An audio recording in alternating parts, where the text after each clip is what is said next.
campamento que le diesen una autorización especial para dejar el campo y acudió al servicio, se sentó en la pared del fondo alejado de los demás asistentes. Cuando se formó la cola de los que deseaban ser sanados, esperó a que todos los demás hubiesen pasado. Y cuando lo hizo, la desesperación lo acometió. La sanidad se llevaba a cabo imponiendo las manos sobre la cabeza. Ningún hombre querría tocar a un leproso. Al fin, el altar quedó vacío. Rogelio corrió hacia adelante y se inclinó. El pastor Torres bajó los peldaños y colocó ambas manos sobre su cabeza. Luego, las puso sobre su rostro, sus hombros, su espalda, puso sus brazos a su alrededor y lo abrazó, y en aquel momento Rogelio supo que había sido sanado. Esto sucedía muchas semanas antes de que los doctores pudieran creer lo que veían, que Rogelio Perile ya no era un caso de lepra positivo. Al final, le dejaron ir, y a lo largo de 25 años había estado predicando por todo Puerto Rico. Dios le ha dado no solamente una hermosa voz, sino además un hermoso don para el canto. Los músicos que vinieron con él se pusieron a tono con él y Rogelio, con un airoso ritmo de calipso, cantó para la gloria de Dios. La última nota moría en su garganta cuando el sol desapareció. Los músicos y los camarógrafos apenas tuvieron tiempo de poner sus equipos a cubierto cuando una fuerte lluvia volvió a caer del cielo. Luego contamos esta experiencia en la reunión del capítulo de San Juan esa noche. ¿No fue maravilloso que la tormenta cesase tan a tiempo a la hora de comenzar a filmar? Rostros perplejos se miraban una y otra vez. En ninguna parte en todo San Juan, según parecía, había cesado de llover ni tan solo por unos minutos. Esta es la forma como preparamos los programas de la televisión por 3 años, sin guiones, sin ensayos, confiando solamente en el Espíritu Santo. Los programas no serían de primera clase, pero llevaban consigo tanta sinceridad que llegaban al corazón de la gente. Cada estación daba un número de teléfono local para que los televidentes interesados en recibir más información pudieran ponerse en contacto con alguien del capítulo más cercano. Yo tenía el número de llamadas que íbamos recibiendo y estas provenían de toda la nación. A tientas me incliné para tomar mi portafolio que estaba debajo del asiento de adelante. Ahora Ross se había despertado y estaba mirando con curiosidad las cifras que yo había estado anotando. ¿Qué significa TV13A3? Me preguntó. 13 programas en 3 días, le respondí. Es el tiempo normal que hemos dedicado a las filmaciones por ahora. Y hasta el momento no hemos tenido que repetir más que una toma 2 voces. Estoy intentando saber con seguridad, le dije, cuánta gente llama después de cada programa. Yo creo, Demos, dijo Rose después de un rato, que el número de gente que llame es menos interesante que lo que suceda. Es más importante un solo hombre y cómo cambió. Un solo hombre, pero ¿cuál entre los miles de historias que vamos a contar? Dejé vagar mi mente a través del país, de Puerto Rico, hacia el este. A la costa este. Hacia el medio oeste. A través de las montañas, hacia California. Y más allá, a la parte opuesta de la nación, a Hawái. Y pensé en Harold Sherrock. Harold fue la primera persona que llamó al número de la televisión en Honolulu, después de que el programa se presentó, en septiembre de 1972. No había tenido la menor intención de sintonizarlo aquel domingo por la mañana. Lo que Harold tenía intención de hacer, era algo muy diferente. Harold había nacido en una pequeña granja donde se cultivaba café en Kooane en las Islas Hawái, el sexto entre 16 hermanos. En la mejor tradición japonesa se le había enseñado a trabajar duramente, a tener consideración de los demás y a respetar la autoridad. El padre de Harold padecía de Parkinson y cuando estuvo ya demasiado enfermo para trabajar, los hijos mayores dejaron los estudios para poder sostener a la familia. Como ellos trabajaban horas extras cada día, Harold pudo continuar su educación y fue el primero de la familia que se graduó en la escuela secundaria. Después de esto, Harold trabajó para que sus hermanos menores tuviesen la misma oportunidad que él.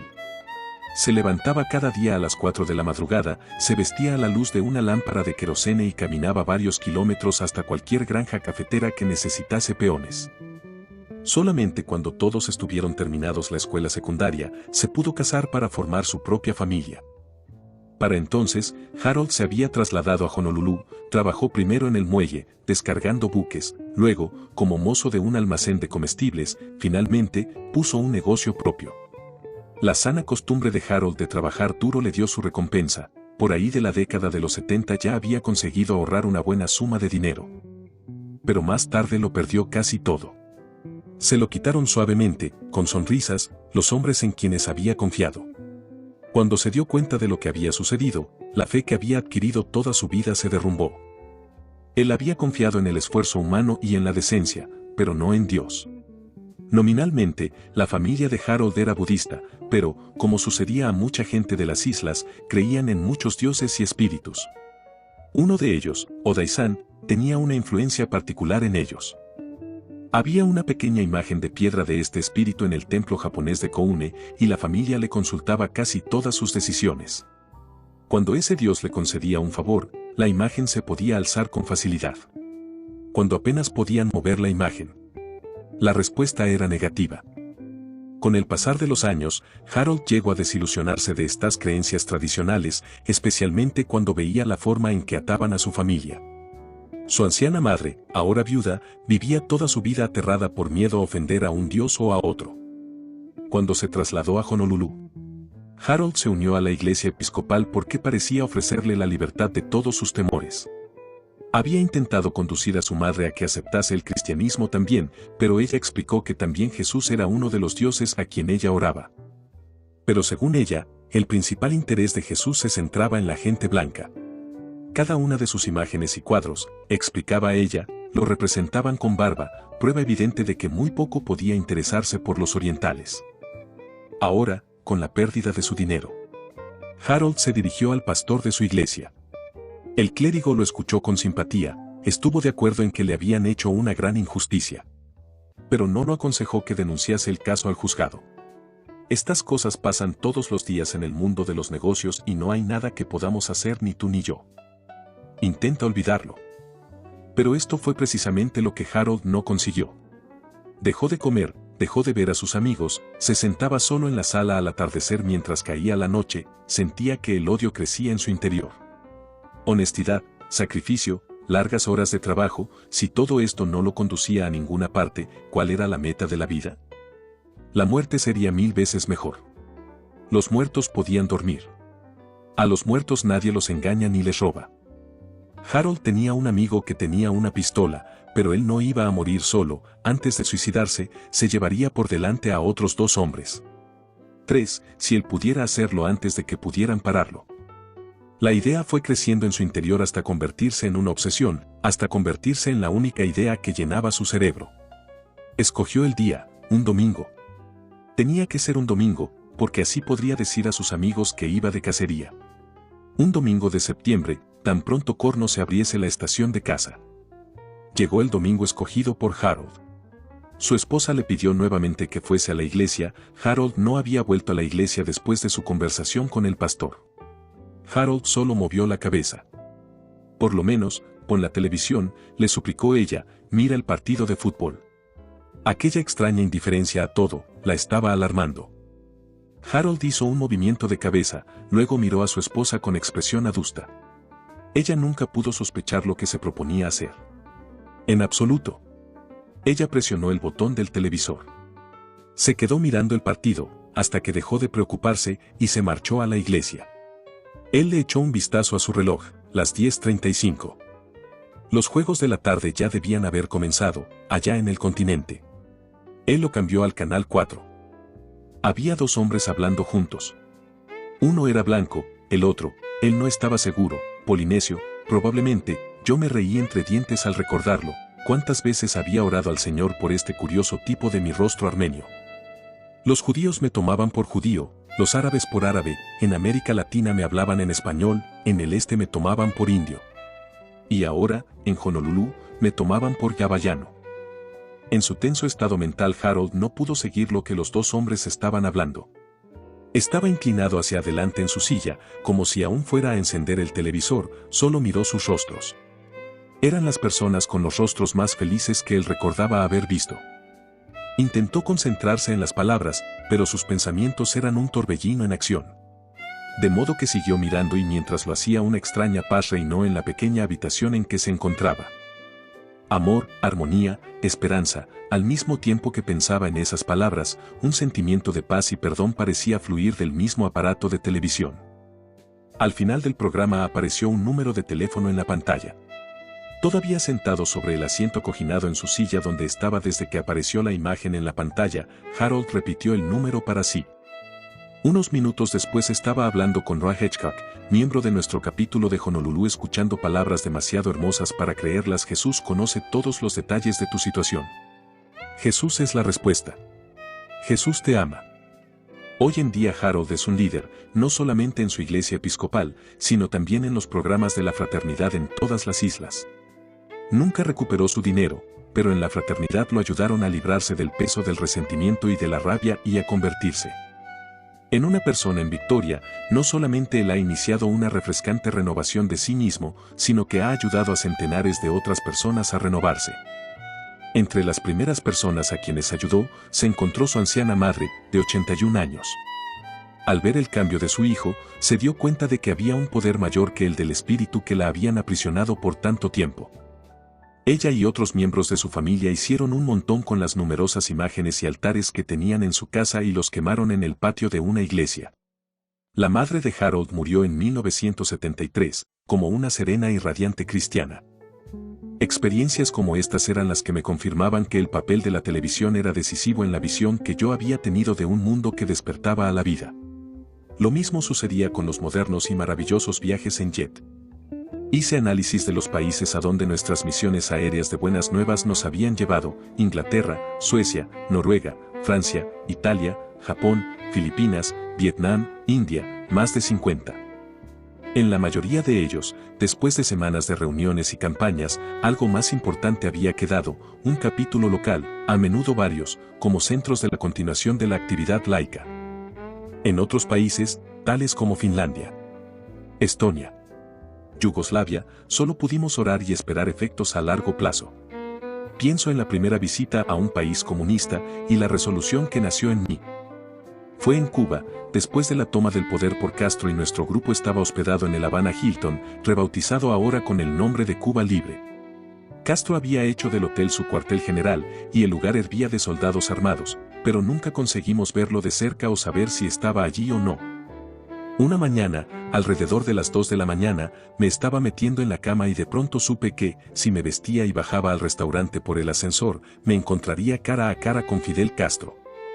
Había tenido ya muchas experiencias con los avisos del Espíritu Santo para poner a cuestionar estos inexplicables chispazos de conocimiento, de modo que tan deprisa como pude, me vestí de nuevo. Rose abrió los ojos. ¿A dónde vas? Abajo, a encontrarme con Castro. También Rose estaba acostumbrada a estos avisos del espíritu. Eso es interesante, dijo, con voz soñolienta. Abajo en el restaurante, los únicos clientes era un grupo de soldados jóvenes, de 15 a 16 años, según me pareció, sentados ante el mostrador bebiendo jugo de naranja. Pocos años antes, me dijo el camarero, el lugar estaría atestado de gente a estas horas, norteamericanos, me dijo pensativo, del casino. Señaló con un gesto hacia arriba, en dirección a las ahora desiertas mesas de juego, del mezanine. A ellos no les importaba cuánto dinero gastaban. Escribió mi orden de una copa de helados y se dirigió a la cocina con un suspiro. Cuando regresó con el helado, limpió la mesa, pareciendo contento de la oportunidad de poder hablar. El léxico español cubano era diferente de la variedad mexicana que yo había aprendido, pero nos pudimos entender sin dificultad. Cuando el primer ministro Castro venga esta noche, le dije, quiere decirle que soy un productor de leche de California y que me gustaría hablar con él. ¿Esta noche?, preguntó extrañado el camarero. Esta noche no vendrá. Nunca viene tan tarde. Terminé mi helado. Él vendrá esta noche. El camarero me miró. ¿Alguien le dijo que él vendría? Pensé por un minuto. Sí, dije, alguien me lo dijo. Él meneó su cabeza. Imposible, dijo, nunca viene después de las 10. Y comenzaba a parecerme que el camarero tenía razón. Pasaron otros 5 minutos, y 10 más. Los jóvenes soldados se marcharon. Tomé la factura y fui a la caja para pagar mi cuenta. El cajero estaba contando el dinero cuando, de repente, se oyó el taconeo de botas en el pasillo, y a través de la puerta aparecieron 18 o 20 hombres con negras barbas y uniformes color verde olivo. Algunos de ellos llevaban rifles, otros portaban ametralladoras americanas. En medio del grupo estaba Fidel Castro. Castro se sentó a la mesa y pidió un filete mientras los guardaespaldas se acomodaron por diversos puntos de la habitación. No viendo otro a quien vigilar, me miraron a mí. Vi al camarero inclinarse y hablar con Castro. También él me miró por un momento. Luego, con el dedo, me hizo señal de que me acercase. Me senté a su derecha, consciente de las armas que me seguían por toda la habitación. Castro me hizo un sinfín de preguntas acerca de la producción de leche en California y pareció decepcionado porque no le permití que me invitase a un filete. Cuando yo vaya a visitarlo, dijo, me beberé 4 litros de leche.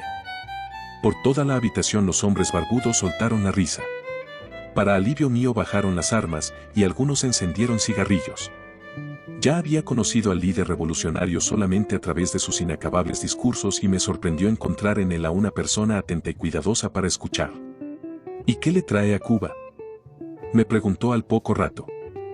Le dije que un grupo de nosotros habíamos venido aquí para hacer conocer a los cubanos, de nuestros mismos campos de labor y contarles lo que el Espíritu Santo estaba haciendo en medio de gentes como ellos en otros países. De nuevo, para sorpresa mía, pareció genuinamente interesado. Me dijo que una vez había estado en el hospital en Brownsville, Texas. Cada semana salían 2 hombres en la televisión. Uno era Billy Graham y el otro Oral Roberts. A mí me parecieron hombres honestos que decían cosas honestas. Estuvimos hablando por espacio de unos 35 minutos, cuando un americano, muy enfadado y borracho, se acercó a la mesa. ¿Alguna vez ustedes contestan cartas?, preguntó. Hace 3 meses que estoy esperando recibir una respuesta de este llamado gobierno. No pude entender mucho de lo que estaba diciendo, pero creí comprender que era el dueño de un club nocturno que había sido cerrado por el gobierno revolucionario. Yo estaba asombrado del atrevimiento de este hombre en una habitación llena de soldados, pero él, aparentemente, estaba demasiado preocupado con sus problemas para notario. Ustedes también están perdiendo dinero, le dijo a Castro. No lo olvide. Yo estaba trayendo buenos negocios para acá. El rostro de Castro se iba tornando más gris verdoso que su uniforme. Buenos negocios, dijo este. ¿Así lo llama usted? ¿Juego y prostitutas? ¿Eso era todo lo que les interesaba a ustedes en este país? Intenté mirar a los ojos de aquel hombre. Cegaramente uno no podía estar tan borracho, tan ensimismado, que no advirtiese el grito en esta pregunta. ¿Te importó alguna vez? ¿Nos conociste a nosotros alguna vez? Pero aquel hombre no oía. No me enseñe moral, dijo. Los cubanos tenían mucha parte en mis negocios porque cada vez. Castro se puso de pie, dejando la cena a medio terminar. Estaba ya a mitad de camino de la puerta seguido por sus soldados. Cuando se volvió, regresó y me tendió la mano. Me alegro de que haya venido, dijo. Deseo. Su rostro todavía seguía grisáceo, y no terminó la frase. Un minuto después todos se habían marchado, el dueño del club nocturno detrás de ellos, siguiéndoles, todavía protestando, y yo me quedé solo en la mesa. Miré mi reloj. Las 3:05. Deseo que vengan más hombres como usted a orar, en vez de venir a Cuba a apostar. ¿Qué habría pasado si hubiera sido así?, me preguntaba, mientras el ascensor me llevaba hacia arriba. ¿Cómo sería el mundo hoy en día si los millones de viajeros americanos hubieran ido por el mundo llevando el amor de Dios a la gente que visitaban? ¿Y si lo hicieran ahora? Desde aquella noche en adelante esta fue mi plegaria, en todos los lugares en donde me he encontrado con capítulos de la fraternidad. Adelante. Llevad las buenas nuevas. Viajad para Dios. Ayudad a cambiar la imagen de los viajeros que el mundo ve muy a menudo. Y nuestros hombres han ido como personas que han recibido la confianza y la fidelidad de otros lugares y otros tiempos, y han regresado a pagar un poquito de nuestra deuda. Recordé un septiembre por la noche, en 1966, en Moscú, 7 años después de mi visita a Cuba, cuando tuve la oportunidad de contarles, a 2.200 personas que se habían reunido en la iglesia bautista, la historia de los pentecostales rusos que cruzaron las montañas para llegar a Armenia en sus carromatos cubiertos. 2.200 personas se levantaron de sus asientos y elevaron sus manos al cielo, lloraron de gozo, mientras el Espíritu de Dios barría la reunión. Al día siguiente tuve la segunda oportunidad de grabar la misma historia para Radio Moscú, para agradecer al pueblo ruso desde el fondo de mi corazón por traernos ese indecible regalo de Dios. Bajé el respaldo de mi asiento unos centímetros y cerré los ojos. Hombres de todo el mundo que despertaban de la muerte a la vida, sí, Esto es la fraternidad. Y esto es lo que había visto en nuestra sala de Downey. ¿Qué más me había mostrado la visión? Hombres volviendo a la vida, no solamente para Dios, sino para los unos con los otros.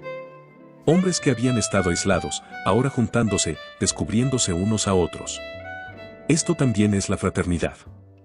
Para la sesión de apertura en las convenciones ahora nos gustaba pedir a los presentes que levantasen sus manos. ¿Cuántos episcopales aquí esta noche? ¿Cuántos presbiterianos? ¿Cuántos bautistas? La parte más importante para mí no era la respuesta a cada pregunta, sino que cada vez se alzaban manos por todo el salón católico sentados con metodistas, cuáqueros junto a adventistas del séptimo día, de modo que cuando el Espíritu desciende en las reuniones, los hermanos se abrazan a pesar de que podían pertenecer a iglesias que no se han hablado por centurias. Las razas juntándose. Las cosas están cambiando ahora, pero allá por los años 50 existía segregación racial en muchas partes del país. Recordé los preparativos para una convención mundial en Atlanta. Habíamos alquilado el salón de baile en un hotel del centro de la ciudad, se había reservado más de 1000 habitaciones para 5 noches, reservado el tiempo en una radio, impreso formularios para el registro, todos los detalles bien sincronizados, necesarios para reunir a un gran grupo de gente. Y luego, como un mes antes de la convención, el hotel descubrió que estábamos esperando, como siempre, a un buen número de hombres de negocios negros. Bueno, ellos iban a hacer un arreglo que ellos llamaban de acomodamiento idéntico. Las reuniones podrían ser seguidas en un lujoso salón privado por medio de televisión en circuito cerrado. Tomó cerca de 1 millón de llamadas telefónicas para llevar la convención a Denver. Y notamos allí algo curioso. La participación de hombres de negocios negros no fue solamente grande, sino mucho más grande de lo que se esperaba. Finalmente, el dueño de un almacén de ropa de Atlanta nos dio una luz sobre esto. Mis amigos me han estado preguntando durante meses por qué yo voy a ese desayuno de oración de hombres blancos. Pero cuando ellos oyeron lo que pasó en el hotel, yo tuve que alquilar un autobús para llevar a toda la gente que quería ir conmigo. En el verano de 1973, incidentalmente tuvimos una convención regional en el Hyatt House de Atlanta y cada noche estuvieron indistintamente juntos 1500 personas blancas y negras. Las diferentes generaciones se han juntado. Bajo el liderazgo de Richard y su bellísima esposa, Evangeline, había ahora un programa lleno de juventud en cada convención. Muchas veces en un pasillo de un hotel pasé junto a un joven con su pelo largo y a un hombre de mediana edad bien vestido, con lágrimas de reconciliación. Uno llorando sobre el hombro del otro. Gente con toda clase de antecedentes juntándose. Negros y blancos reuniéndose en muchos de nuestros capítulos en Sudáfrica. Protestantes y católicos pidiéndose perdón unos a otros, abrazándose con gozo en nuestros capítulos en Belfast, Irlanda. La gente tumbando los muros que se habían levantado entre nosotros.